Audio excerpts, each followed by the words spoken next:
खूप अप्रतिम आणि छान कार्यक्रम झाला। आता छोटासा छोटे खाणी कार्यक्रम आपण घेऊया, म्हणजे तुमच्या सत्काराचा।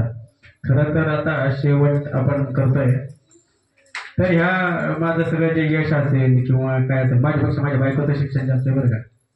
मी बऱ्याच वेळा कार्यक्रमात म्हणत असतो की अक्कलकोट स्वामींच्या मंदिरावर औदुंबराची सावली